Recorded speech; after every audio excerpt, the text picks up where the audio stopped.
Assalamualaikum warahmatullahi wabarakatuh. Saya atas nama Putri Nabila, Prodi Ekonomi Islam, Fakultas Ekonomi dan Bisnis, Universitas Muhammadiyah Makassar.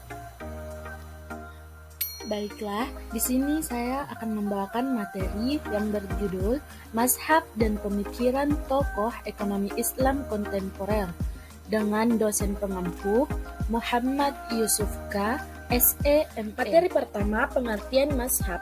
Menurut M. Hussein Abdullah, mazhab diartikan sebagai suatu metode dalam memahami dan menerapkan ajaran Islam. Mazhab juga kumpulan pendapat mujtahid yang berupa hukum-hukum Islam. Sedangkan menurut Hasan, mazhab adalah metode atau pendekatan dalam memahami ajaran Islam yang dihasilkan oleh ijtihad para ulama. Dari kedua pendapat tersebut disimpulkan bahwa mazhab adalah pokok pikiran atau dasar yang digunakan oleh imam mujtahid dalam menyelesaikan masalah atau mengistimbatkan hukum Islam. Sejarah pemikiran ekonomi Islam muncul dan berkembang pada penghujung abad ke-18 dan awal abad 19. Pemikiran ekonomi Islam juga biasa disebut dengan pemikiran ekonomi klasik atau mazhab klasik. Tokoh mazhab klasik antara lain Adam Smith, Jeremy Bentham, Thomas Robert Malthus, Jean Baptiste Robert Owen, David Ricardo, Antonio Augustin Carnot, dan John Stuart. Ekonomi Islam memasuki fase baru pada dasawarsa abad ke-20. Ekonomi Islam tercipta dari Al-Quran dan As-Sunnah. Sejarah ekonomi Islam dimulai sejak diturunkannya Al-Quran yang merupakan firman Allah Subhanahu wa Ta'ala kepada Nabi Muhammad Sallallahu Alaihi Wasallam.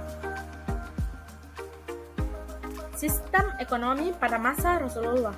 Kehidupan Rasulullah dan masyarakat Muslim di masa beliau adalah teladan yang paling baik implementasi Islamnya, serta dalam bidang ekonomi. Pada periode Makkah, masyarakat Muslim belum sempat membangun perekonomian, sebab saat itu penuh dengan perjuangan untuk mempertahankan diri dari intimidasi orang-orang Quraisy. Barulah pada periode Madinah, Rasulullah memimpin sendiri membangun masyarakat Madinah sehingga menjadi masyarakat sejahtera dan beradab. Meskipun perekonomian pada masa beliau relatif masih sederhana, tetapi beliau telah memperlihatkan prinsip-prinsip yang mendasar bagi pengelolaan ekonomi. Pada masa itu, Rasulullah juga membuat sebagian besar tradisi dan nilai-nilai yang bertentangan dengan ajaran Islam dari seluruh aspek kehidupan, termasuk dalam perekonomian. Kondisi negara baru yang dibentuk ini tidak diwarisi sumber keuangan sedikit pun sehingga sulit dimobilisasi dalam waktu dekat karena Rasulullah segera meletakkan dasar-dasar kehidupan bermasyarakat, yaitu membangun masjid dengan tujuan Islamic Center, menjalin dan membangun persaudaraan antara orang-orang muhajirin dengan orang-orang Ansar. Selanjutnya yaitu mazhab ekonomi Islam kontemporer adalah kumpulan pendapat para ekonom yang bertujuan untuk menerapkan prinsip-prinsip Islam dalam kegiatan ekonomi modern. Beberapa mazhab utama dalam ekonomi Islam kontemporer meliputi yang pertama, mazhab sosialisme Islam menjelaskan bahwa pasar bebas akan membentuk keseimbangannya sendiri. Banyak ekonom sepakat bahwa Adam Smith merupakan tokoh sentral mazhab klasik. Pemikiran-pemikiran Adam Smith berorientasi pada pemikiran ekonomi di mana sistem ekonomi akan berjalan secara otomatis tanpa adanya peran atau intervensi pemerintah. Perekonomian akan menemukan titik keseimbangannya sendiri melalui invisible hand.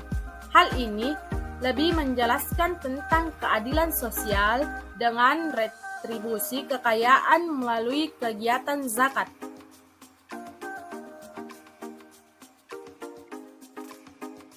Kedua, mazhab neoklasik.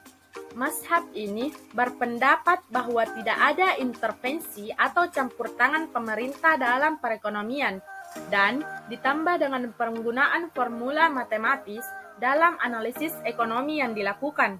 Selain itu, terdapat pula konsep marginal yang menjadi pengembangan dari ekonomi klasik. Diketahui bersama bahwa dalam pembentukannya, hukum Islam fikih tidak hanya memperhatikan teks Al-Quran dan As-Sunnah semata, juga mempertimbangkan tempat dan kondisi sosial yang ada. Yang ketiga, mazhab istisadunah. Istihad tidak hanya sebatas terjemahan dari ekonomi. Istihad merupakan kata dari bahasa Arab yang secara harfiah berarti equilibrium atau keadaan sama, seimbang, atau pertengahan. Pencetus mazhab ini adalah ekonom asal Iran, Bakir al-Sarr. Didasarkan pada pemikiran Muhammad Bakir al-Sarr, mazhab ini berupaya menawarkan sistem ekonomi Islam independen dari kapitalisme dan sosialisme dengan fokus pada konsep-konsep seperti zakat, larangan riba, dan wakaf.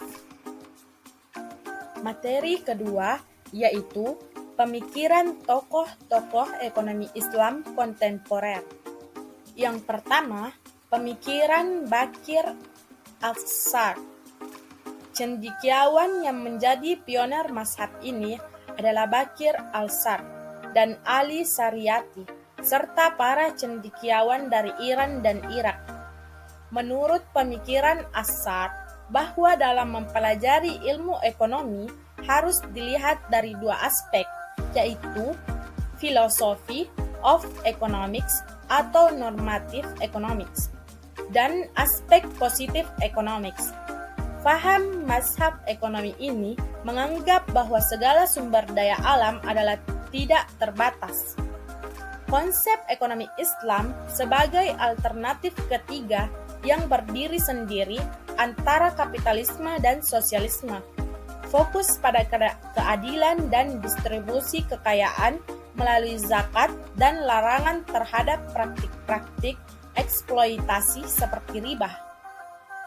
Muhammad Bakir al-Sarr 1935 sampai 1980 adalah seorang ulama besar dan pemikir Islam yang berpengaruh terutama di kalangan Syiah.